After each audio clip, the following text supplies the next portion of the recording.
ఈరోజు దేవుడు మనల్ని చూసి సంతోషించాలి అంటే సంఘమంతా ఒకటిగా ఉండాలి. ఏక భావము, ఏక తాత్పర్యము, ఏక ఉద్దేశము, ఒకటే ఉద్దేశం, ఒకటే భావన కలిగి ఉంటే దేవుడు మనల్ని చూసి సంతోషిస్తాడు. సంఘము దినదినము నూతనమైనటువంటి ఆశీర్వాదములో ఎదుగుతూ ఉంటుంది. ఐక్యతగా ఉంటే, ఒకటిగా ఉంటే ఆశీర్వాదం ఎలా ఉంటుందో ఒకసారి చూడండి పిల్లరా. కీర్తనల గ్రంథము మనందరికి బాగా తెలిసినటువంటి మాట.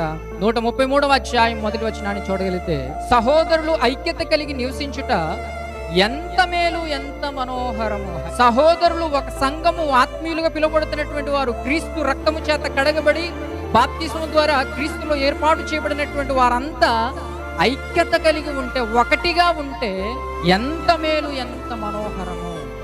ఆశీర్వాదం ఎలా ఉంటుంది కింద అంటున్నాడు, అది తల మీద పోయబడి అహరోను గడ్డము మీదుగా కారి అతని అంగిల అంచు వరకు దిగజారిన పరిమళ తైలము వలె నుండును అన్నాడు. ఆశీర్వాదం ఎలా ఉంటుంది చూడండి పిల్లరా.